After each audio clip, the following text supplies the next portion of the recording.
नमस्कार दोस्तों, एक बार पुनः मेरे YouTube चैनल पर आप सभी का स्वागत है। हम चर्चा कर रहे थे राजस्थान के भौगोलिक स्वरूप की। पिछले वीडियो तक हमने चर्चा कर ली थी कि राजस्थान के भौगोलिक स्वरूप का जो प्रथम भाग था पश्चिमी मरुस्थलीय प्रदेश, उसकी हम चर्चा कर चुके थे। आज हम राजस्थान के भौगोलिक स्वरूप के भाग 2 अरावली पर्वतमाला की चर्चा करने जा रहे हैं। यहाँ से कौन कौन से प्रश्न पूछे जा सकते हैं, कौन कौन से प्रश्न गत परीक्षाओं में पूछे गए हैं, उसकी चर्चा भी हम आज करेंगे। तो चलते हैं विषय वस्तु की ओर। अरावली पर्वतीय प्रदेश।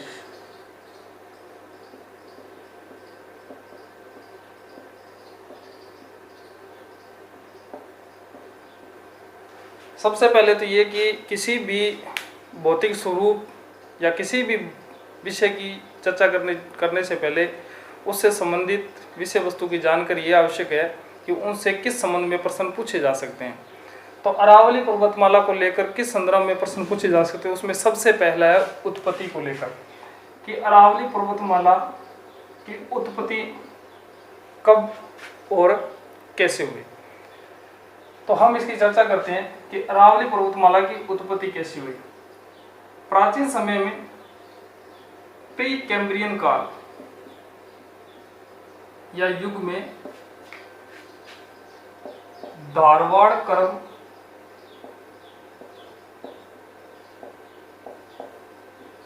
में गोंडवाना लैंड के अवशेष से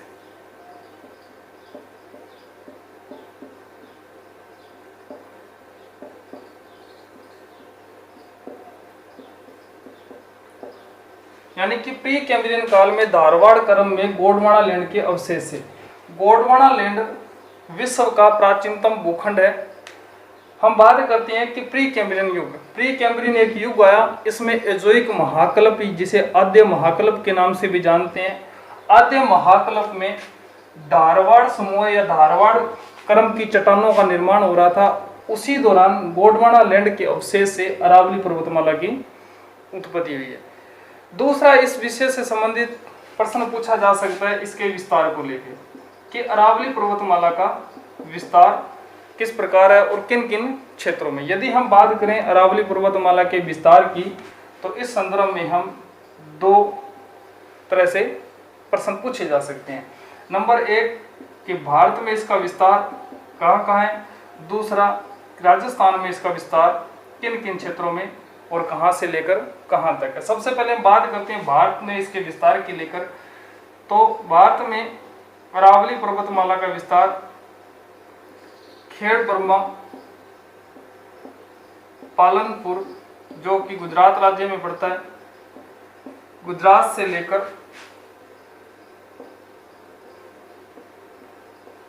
रायसीना पर्वत दिल्ली तक है। इस प्रकार खेड़ ब्रह्मा, पालनपुर गुजरात से लेकर रायसीना पर्वत दिल्ली तक अरावली पर्वतमाला की कुल लंबाई 692 किलोमीटर है। रायसीना पर्वत से लेकर संबंधित यहाँ से प्रश्न परीक्षाओं में बहुत बार पूछे गए हैं कि रायसीना पर्वत पर कौन सा भवन बना हुआ है। तो राष्ट्रपति भवन रायसीना पर्वत पर ही बना हुआ है। यहाँ से एक प्रश्न इस प्रकार भी पूछा जा सकता है कि राष्ट्रपति भवन से राजस्थान के किस भौगोलिक स्वरूप को स्पष्ट देखा जा सकता है। जो कि रायसीना पर्वत पर राष्ट्रपति भवन बना हुआ है और राष्ट्रपति भवन अरावली पर्वतमाला पर स्थित है, इसलिए अरावली पर्वतमाला को राष्ट्रपति भवन से स्पष्ट देखा जा सकता है। या यूं कहा जा सकता है कि राष्ट्रपति भवन से राजस्थान के भौगोलिक स्वरूप अरावली पर्वतमाला को देखा जा सकता है। दूसरा, हम बात करते हैं कि अरावली पर्वतमाला का विस्तार राजस्थान में कहां से कहां तक है। तो राजस्थान में इसका विस्तार सिरोही से लेकर खेतरी जो कि झुंझुनू में पड़ती है 550 किलोमीटर विस्तृत है। भारत में खेड़ ब्रह्मा, पालनपुर गुजरात से रायसीना पर्वत तक 692 किलोमीटर, उसमें से अधिकांश भाग सिरोही से लेकर खेतरी झुंझुनू तक 550 किलोमीटर राजस्थान में विस्तृत है। इस प्रकार हम देखते हैं अरावली पर्वतमाला का कुछ हिस्सा गुजरात राज्य में और कुछ हिस्सा दिल्ली तक विस्तृत है। यहाँ से एक प्रश्न इस प्रकार भी पूछा जा सकता है कि अरावली पर्वतमाला की मूल जड़ कहाँ है, या यूं प्रश्न पूछा जा सकता है कि अरावली पर्वतमाला का लक्षद्वीप समूह से क्या संबंध है। हम बात करते हैं अरावली पर्वतमाला की मूल जड़ की। अरावली पर्वतमाला दिल्ली से राजस्थान और पालमपुर गुजरात तक, यदि आगे इसके विस्तार को यूं बढ़ा दिया जाए तो इसका विस्तार हमें अरब सागर में देखने को मिलता है। अरब सागर में लक्षद्वीप समूह है, वहां पर अरावली पर्वतमाला की मूल जड़ देखी जा सकती है। इसलिए अरावली पर्वतमाला की मूल जड़ की बात की जाए तो वह लक्षद्वीप समूह में मिलती है। इस प्रकार अरावली पर्वतमाला की उत्पत्ति विस्तार से संबंधित प्रश्न परीक्षाओं में पूछे भी जाते रहे और आने वाले समय में यहाँ से प्रश्न पूछे भी जा सकते हैं। नेक्स्ट हम चर्चा करते हैं इसकी कि अरावली पर्वतमाला राजस्थान में किन किन क्षेत्रों में विस्तृत है, या हम यूं कहें कि राजस्थान में अरावली पर्वतमाला का क्षेत्रफल कितना है। अरावली पर्वतमाला राजस्थान के कुल भौगोलिक क्षेत्रफल के 9.3% भाग पर विस्तृत है। इस 9.3% भाग पर राजस्थान की कुल जनसंख्या का 10% जनसंख्या निवास करती है। यदि हम बात करें कि राजस्थान के कितने जिलों में अरावली पर्वतमाला विस्तृत है, तो जहां क्षेत्रफल 9.3% और जनसंख्या 10% है, तो यहाँ भी हम दो तरह से बात करेंगे, मुख्यतः कितने जिले हैं और कुल कितने जिले हैं। यदि हम बात करें मुख्यतः जिलों की, तो मुख्यतः अरावली पर्वतमाला में 7 जिले सम्मिलित हैं, जिसमें से पहला अलवर, जयपुर, दौसा, अजमेर, उदयपुर, राजसमंद और सिरोही। ये 7 जिले मुख्यतः अरावली पर्वतमाला क्षेत्र में स्थित हैं। यदि हम कुल जिलों की बात करें तो संख्यात्मक दृष्टि से 12 जिलों में इनका विस्तार है। मुख्यतः का मतलब ये है कि ये 7 जिले पूर्ण रूप से अरावली पर्वत प्रदेश में आते हैं। शेष 5 जिले अरावली पर्वतमाला के साथ साथ दूसरे भौगोलिक स्वरूप को भी लिए हुए हैं। जैसे बात करते हैं कि अरावली पर्वतमाला का विस्तार खेतड़ी झुंझुनू में भी है। झुंझुनू पश्चिमी मरुस्थलीय प्रदेश में भी आता है और खेतड़ी झुंझुनू का कुछ हिस्सा अरावली पर्वतीय प्रदेश में आता है। क्योंकि अधिकांश भाग पश्चिमी मरुस्थलीय है, इसलिए हम उसे मुख्यतः जिलों में शामिल नहीं करते। इस प्रकार हम बात कर सकते हैं कि अरावली पर्वतीय प्रदेश मुख्यतः 7 जिलों में विस्तृत है, जहां पर 9.3% क्षेत्रफल और कुल जनसंख्या का 10% भाग लिए हुए। नेक्स्ट हम चर्चा करते हैं अरावली पर्वतमाला की विशेषताओं की। यहां से हम पहली बात करते हैं, अरावली पर्वतमाला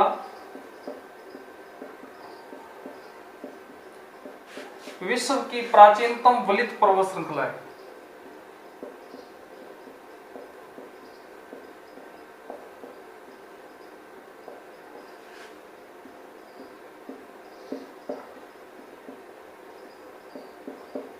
यहां से प्रश्न परीक्षाओं में पूछे भी जाते रहे कि विश्व की प्राचीनतम पर्वत श्रृंखला कौन सी है, तो वह है अरावली पर्वतमाला। यदि हम बात करें प्राचीनतम वलित पर्वत श्रृंखलाओं की, तो अब तक विश्व में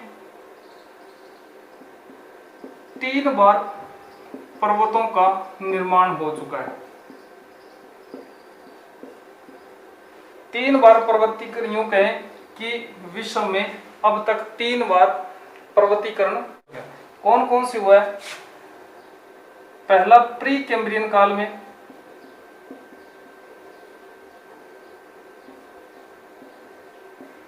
दूसरा डेविनियन कालखंड में, और तीसरा टर्शियरी काल में। प्री कैम्ब्रियन काल में प्राचीनतम वलित पर्वत श्रृंखलाओं का निर्माण हुआ, जिसके अंदर मुख्यतः अरावली पर्वत।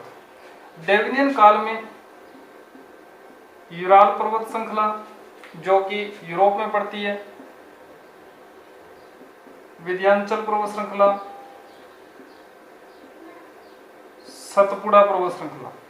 इस प्रकार डेविनियन काल में इन पर्वत श्रृंखलाओं का निर्माण हुआ। टर्शियरी काल में जितनी भी नवीन वलित पर्वत श्रृंखलाएं हैं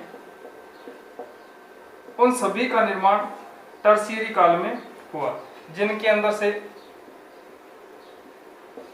हिमालय पर्वत, एंडीज पर्वत श्रृंखला, रॉकी पर्वत श्रृंखला, एटलस पर्वत श्रृंखला आदि जितनी भी नवीन वलित पर्वत श्रृंखलाएं उन सभी का निर्माण टर्शियरी काल में हुआ। इस प्रकार हम कह सकते हैं कि अरावली पर्वतमाला विश्व की प्राचीनतम पर्वत श्रृंखला है। नेक्स्ट चर्चा करते हैं कि अरावली पर्वतमाला की दूसरी विशेषता या अन्य विशेषता क्या है।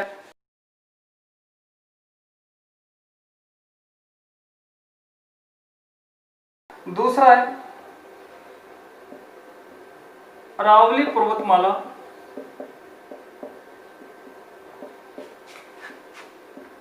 महान जल विभाजक रेखा है।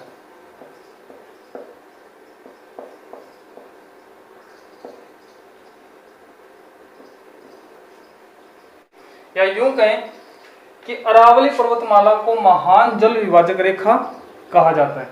कैसे कहा जाता है, इस संदर्भ में हम दो चर्चा करते हैं। नंबर एक, हमने जब पश्चिमी मरुस्थलीय प्रदेश की बात की थी तब हमने 3 प्रकार की वर्षा रेखाओं की बात की थी। उनमें से हमने एक वर्षा रेखा पढ़ी थी 50 सेंटीमीटर समवर्षा रेखा, जो अरावली पर्वतमाला के समांतर गुजरती है। यदि हम इस वर्षा रेखा को ऊपर उत्तर की तरफ और नीचे दक्षिण की तरफ बढ़ाएं तो यह रेखा समवर्षा रेखा भारत को 2 भागों में विभाजित करने का काम करती है, जहां एक और इसके पश्चिम में 20 से 40 सेंटीमीटर तक वर्षा होती है, दूसरी ओर वहीं इसके पूर्व में 50 सेंटीमीटर या 50 सेंटीमीटर से अधिक वर्षा होती है। इस प्रकार अरावली पर्वतमाला वर्षा जल की दृष्टि से राजस्थान को 2 भागों में विभाजित करती है। इस प्रकार अरावली पर्वतमाला महान जल विभाजक रेखा का कार्य करती है। दूसरा यहां से हम देखते हैं, पहला तो यह वर्षा जल को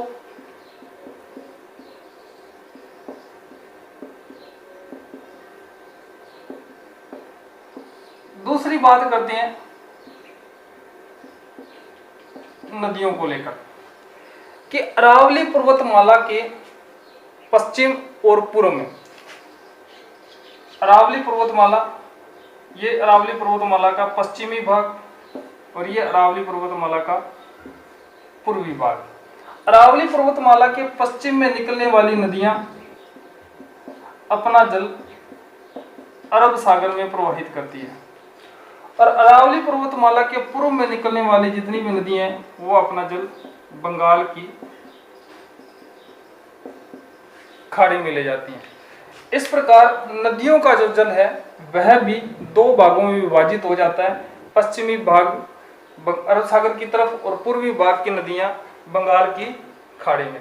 इस प्रकार अरावली पर्वतमाला वर्षा जल के साथ साथ नदियों के जल को भी 2 भागों में विभाजित कर देती है। इस प्रकार हम कह सकते हैं कि अरावली पर्वतमाला महान जल विभाजक रेखा का काम करती है। यहाँ से 2 तरह से प्रश्न पूछे जा सकते हैं कि अरावली पर्वतमाला के पश्चिमी भाग में निकलने वाली नदियां अपना जल किस सागर या खाड़ी में गिराती हैं, तो वह गिराती है अरब सागर में। अरावली पर्वतमाला के पश्चिम भाग में निकलने वाली नदियां अपना जल बंगाल की खाड़ी में प्रवाहित करती हैं। अरावली के पश्चिम में निकलने वाली राजस्थान की मुख्य नदियों में लूणी नदी बहती है। नेक्स्ट चर्चा करते हैं कि इसकी अगली क्या विशेषता है।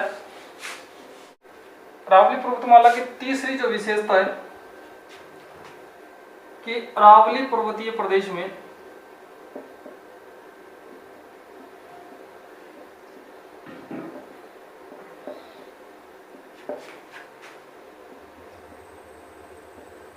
आग्नेय चट्टानों की प्रधानता है।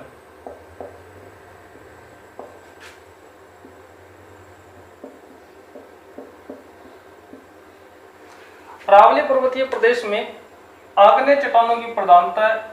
इन्हीं आग्नेय चट्टानों को प्राथमिक चट्टानें भी कहा जाता है।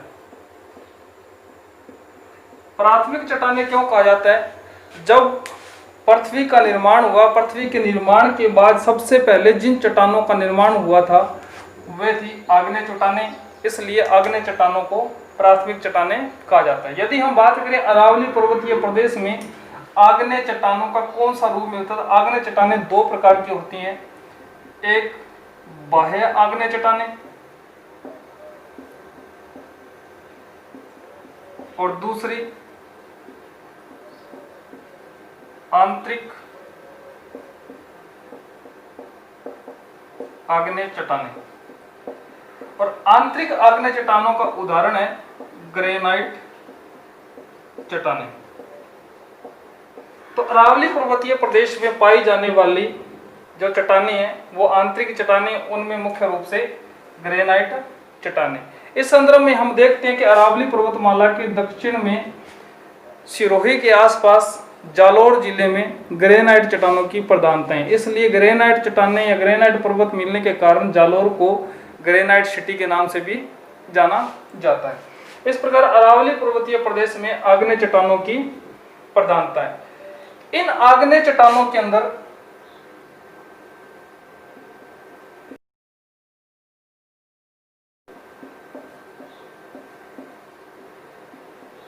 धात्विक खनिज पाए जाते हैं,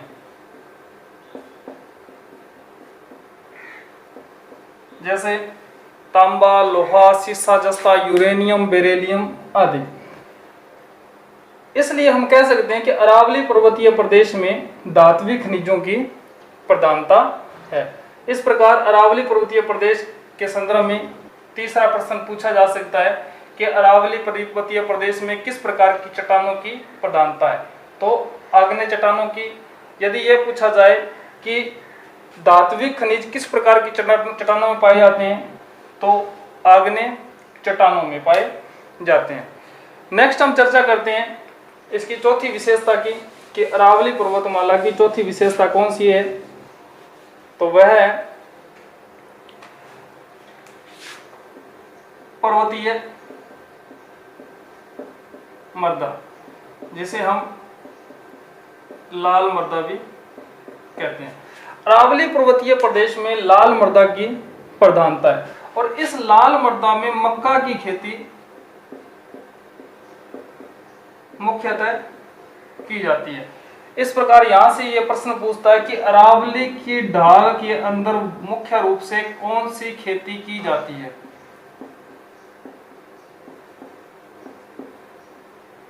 तो वह की जाती है मक्का की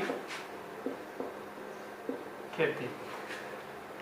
लाल मृदा में मक्का की खेती विशेष रूप से उगाई जाती है, इसलिए अरावली की ढाल में मक्का की खेती की जाती है। यदि हम विस्तार की बात करें तो अरावली पर्वतमाला का सर्वाधिक विस्तार उदयपुर जिले में है और उदयपुर जिले में लाल मृदा का सर्वाधिक विस्तार है और मक्का की खेती सर्वाधिक जो बोई जाती है वह उदयपुर जिले में बोई जाती है। यदि हम पैदावार की बात करें,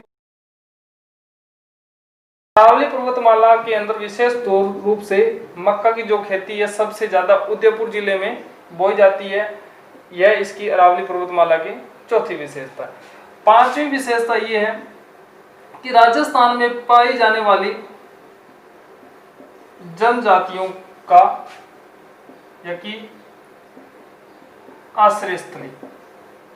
राजस्थान में पाई जाने वाली मुख्यतः सभी जनजातियां, दो जनजातियों को छोड़कर से सभी जनजातियां अरावली पर्वतमाला या अरावली पर्वतमाला के प्रदेश के आसपास के क्षेत्रों में पाई जाती है। दो कौन सी जनजातियां हैं जो इस क्षेत्र में नहीं पाई जाती, उनकी मैं चर्चा करना चाहूँगा। नंबर 1 बारा, जिसके अंदर सहरिया जनजाति निवास करती जो अरावली पर्वतमाला में नहीं निवास करती। दूसरी भरतपुर क्षेत्र में पाई जाने वाली सांसी जनजाति जो अरावली पर्वतमाला में निवास नहीं करती। राजस्थान की अन्य सभी जनजातियां लगभग अरावली पर्वतमाला क्षेत्र में ही निवास करती। जैसे हम चर्चा करते हैं मीणा, तो जयपुर व उसके आसपास के क्षेत्रों में निवास करती है। भील जनजाति उदयपुर और उसके आसपास के क्षेत्रों में निवास करती है। कंजर, गरासिया, शेष अन्य जनजातियां राजस्थान के अरावली पर्वतमाला में क्षेत्र में निवास करती है। अरावली पर्वतीय प्रदेश जनजातियों का आश्रय स्थल है, जिसमें हमने चर्चा की कि राजस्थान की दो जनजातियां जो अरावली पर्वतीय प्रदेश में नहीं रहती, एक सांसी जो भरतपुर व उसके आसपास के क्षेत्र में निवास करती है, दूसरी सहरिया जनजाति जो बारां जिले में निवास करती है। इस सहरिया जनजाति को आदिम जनजाति की सूची में शामिल किया गया है।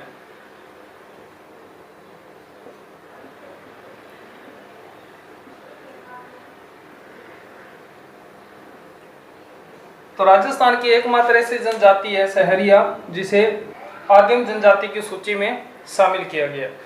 और नेक्स्ट यहां से यह प्रश्न पूछा जा सकता है कि राजस्थान में प्रतापगढ़, डूंगरपुर और बांसवाड़ा को पूर्णतः जनजाति जिले घोषित किया गया है।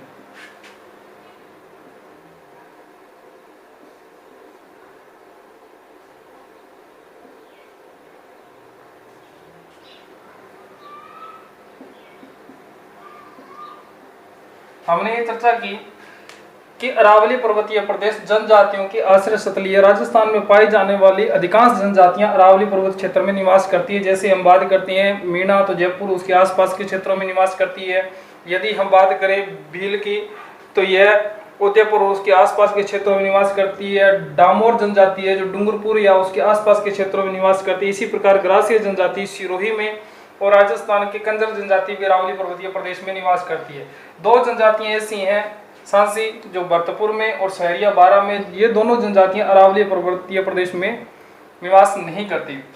उसके अलावा सहरिया जनजाति जो बारां की है, इसे राजस्थान की एकमात्र ऐसी जनजाति है जिसे आदिम जनजाति की सूची में शामिल कर लिया गया है। और राजस्थान सरकार ने प्रतापगढ़, डूंगरपुर और बांसवाड़ा को पूर्णतः जनजाति जिले घोषित कर दिया है। नेक्स्ट चर्चा करते हैं अरावली पर्वतीय प्रदेश की कौन सी और विशेषता है। तो वह अरावली पर्वतीय प्रदेश वन संपदा की दृष्टि से समृद्ध है। वन संपदा की दृष्टि से किस प्रकार समृद्ध है उसकी बात करते हैं। वन व वन्य जीवों की दृष्टि से समृद्ध।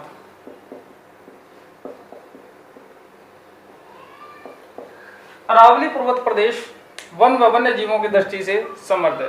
वन विभाग की रिपोर्ट के अनुसार उदयपुर जिले में राजस्थान में सर्वाधिक वन पाए जाते हैं। क्योंकि हमने पहले ही पढ़ा कि अरावली पर्वतमाला का सर्वाधिक विस्तार उदयपुर जिले में, उदयपुर जिले में वन संपदा भी सर्वाधिक है, वन क्षेत्र भी सर्वाधिक है। और हम बात करना चाहिए राजस्थान में पाए जाने वाले वन्य जीव अभ्यारण्यों की बात करें तो उन अभ्यारण्यों में से अधिकांशतः जो वन्य जीव अभ्यारण्य हैं वो अरावली पर्वतीय प्रदेश में शामिल होते हैं। जैसे हम बात करते हैं सीता माता अभ्यारण्य प्रतापगढ़ उदयपुर के अंदर, फुलवारी के नाड़ भैंसरोडगढ़ चित्तौड़गढ़ के अंदर, इसी प्रकार बस्सी चित्तौड़गढ़ के अंदर, अजमेर में रावली टाटगढ़, जयपुर में नाहरगढ़ और जमुआ रामगढ़ अभ्यारण्य है। इस प्रकार वन्य जीव अभ्यारण्यों का अरावली पर्वतमाला में विस्तार है। अरावली पर्वतमाला की ये विशेषताएं थी। अब हम चर्चा करते हैं अरावली पर्वतमाला के वर्गीकरण की कि अरावली पर्वतमाला का वर्गीकरण किस प्रकार किया गया। अरावली पर्वतमाला का वर्गीकरण किया ऊंचाई को आधार मानते हुए, यानी कि ऊंचाई को आधार मानते हुए अरावली पर्वतमाला का वर्गीकरण किया गया। वर्गीकरण की बात करें तो अरावली पर्वतमाला को 3 भागों में विभाजित किया गया। नंबर 1 उत्तरी अरावली, नंबर 2 मध्य अरावली, नंबर 3 दक्षिणी अरावली। यदि हम इस दक्षिणी अरावली की बात करें तो इसे भी 2 भागों में विभाजित किया गया। एक आबूखंड और दूसरा मेवाड़ प्रदेश। मेवाड़ प्रदेश को भी 2 भागों में विभाजित किया गया है। एक वह भाग जहां पर पठार पाए जाते हैं, दूसरा वह भाग जहां पहाड़ विस्तृत हैं। इस प्रकार अरावली पर्वतमाला को ऊंचाई के आधार पर 3 भागों में उत्तरी अरावली, मध्य अरावली, दक्षिणी अरावली, दक्षिणी अरावली को 2 भागों में आबूखंड और मेवाड़ प्रदेश के अंदर बांटा गया। मेवाड़ प्रदेश को भी 2 भागों में, एक वह क्षेत्र जहां पर पठार पाए जाते हैं और दूसरा वह क्षेत्र जहां पहाड़ पाए जाते हैं। अब हम चर्चा करते हैं कि अरावली की ऊंचाई को लेकर यहाँ से क्या प्रश्न पूछे जा सकते हैं। अरावली की ऊंचाई को लेकर यह प्रश्न पूछा जा सकता है कि अरावली की ऊंचाई किस क्रम में बढ़ती है या किस क्रम में घटती है। यदि हम राजस्थान के मैप में बात करें तो उत्तर, दक्षिण, पूर्व और पश्चिम। तो अरावली पर्वतमाला राजस्थान में कर्णवत है, तो उत्तर पूर्व से दक्षिण पश्चिम की ओर इसका विस्तार है। अरावली पर्वतमाला की ऊंचाई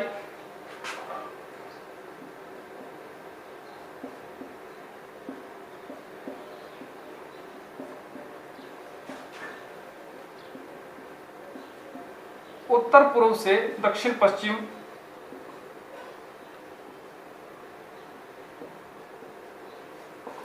की ओर बढ़ती है,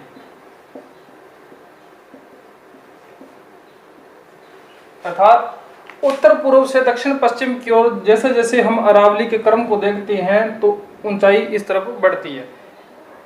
उत्तरी अरावली नीची है और दक्षिणी अरावली क्रमशः ऊंची है। हमने देखा कि सिरोही में माउंट आबू क्षेत्र में गुरु शिखर सबसे ऊंची चोटी है। इसी प्रकार यदि हम इसकी चौड़ाई की बात करें तो अरावली पर्वतमाला की उत्तर पूर्व से दक्षिण पश्चिम की ओर चौड़ाई भी बढ़ती है, यानी कि अरावली पर्वतमाला की ऊंचाई व चौड़ाई उत्तर पूर्व से दक्षिण पश्चिम की ओर बढ़ती है। यदि घटते क्रम की बात करें तो दक्षिण पश्चिम से उत्तर पूर्व की उसकी चौड़ाई कम होती जाती है और ऊंचाई भी घटती जाती है। यदि हम अरावली पर्वतमाला की औसत ऊंचाई की बात करें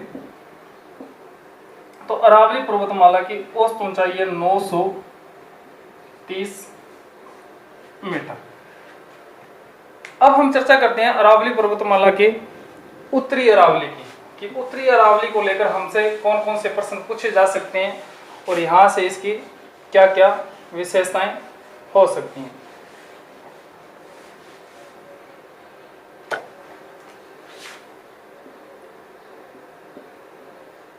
उत्तरी अरावली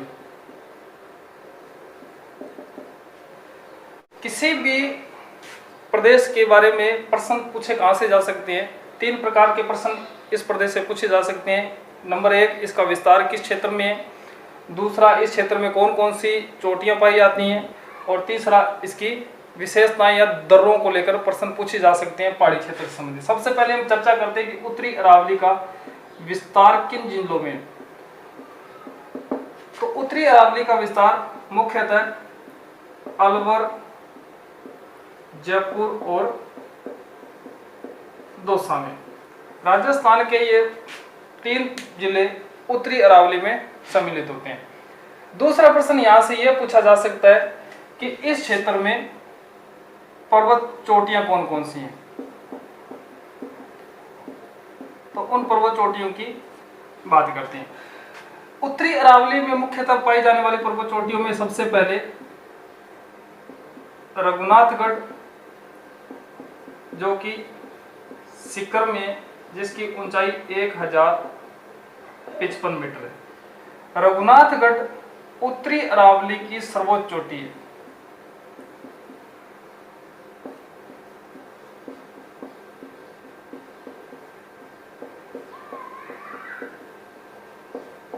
इस प्रकार यहां से प्रश्न पूछा जा सकता है कि उत्तरी अरावली की सबसे ऊंची चोटी या सर्वोच्च चोटी कौन सी है। तो वह है रघुनाथगढ़ सीकर में, जिसकी कुल ऊंचाई है 1055 मीटर।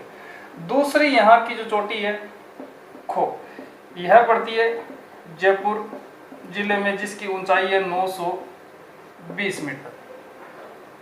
अन्य चोटियों में बड़ौच अलवर जिले में, जिसकी ऊंचाई 792 मीटर। चौथी प्रमुख चोटी बरवाड़ा, यह भी जयपुर जिले में, जिसकी ऊंचाई 786 मीटर।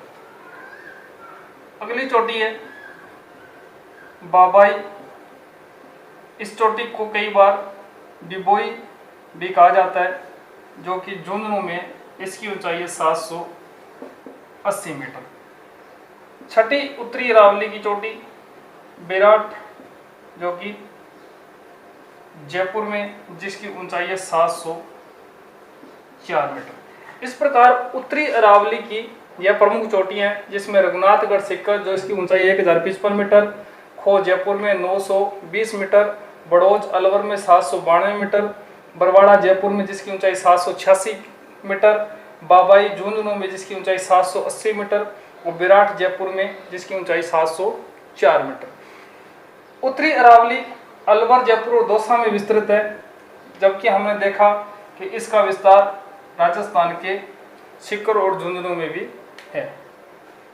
अगली हम बात करते हैं इस क्षेत्र में पाई जाने वाली प्रमुख पहाड़ियों की, कि इस क्षेत्र में मुख्यतः और कौन कौन सी पहाड़ियां पाई जाती हैं और उन पहाड़ियों को किन नामों से जाना जाता है।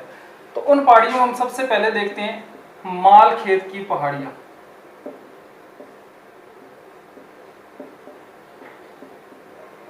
मालखेत की पहाड़ियां सीकर जिले में पड़ती हैं। सीकर जिले में इन पहाड़ियों को स्थानीय भाषा में मालखेत की पहाड़ियों के नाम से जाना जाता है। इसी प्रकार से इससे मिलता जुलता एक शब्द और आता है पलखेत की पहाड़ियां। ये पहाड़ियां पड़ती है झुंझुनू जिले में।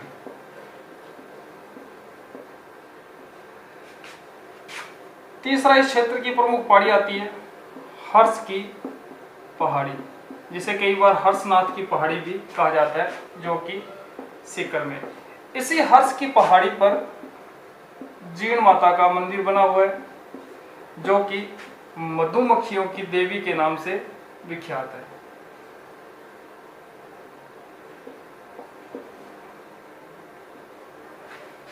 मधुमक्खियों की देवी के नाम से विख्यात हर्षनाथ की पहाड़ी, जो कि सीकर में, मालखेत की पहाड़ी सीकर, पलखेत की पहाड़ी झुंझुनू और हर्षनाथ की पहाड़ी सीकर में। इसके अलावा और प्रश्न पूछे जा सकते हैं दर्रों को लेकर कि दर्रे क्या। इन्हीं दर्रों को नाल भी कहा जाता है और इन्हीं दर्रों को घाट भी कहा जाता है। दर्रे होते क्या हैं? पहाड़ी क्षेत्र में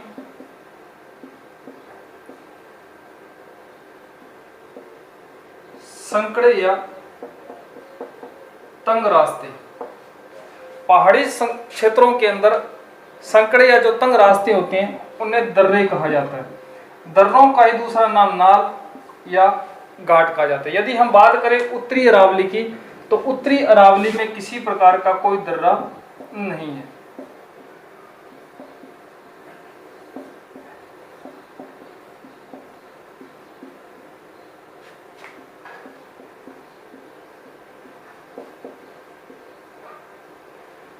प्रश्न पूछा जा सकता है कि उत्तरी अरावली में निम्न में से कौन सा दर्रा, 3 दर्रों के नाम दे देगा, नीचे चौथा दे देगा, इनमें से कोई नहीं। तो ध्यान रहे कि उत्तरी अरावली में किसी प्रकार का कोई दर्रा नहीं है।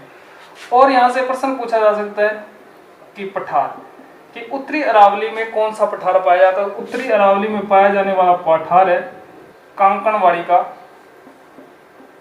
पठार।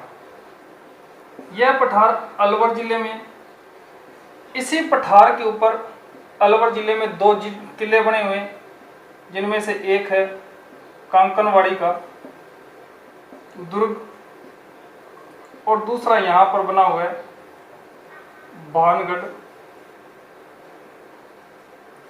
दुर्ग। इस प्रकार उत्तरी अरावली पूर्ण होती है। उत्तरी अरावली में हमने पढ़ा कि उत्तरी अरावली में 3 प्रकार के प्रश्न पूछे जा सकते हैं।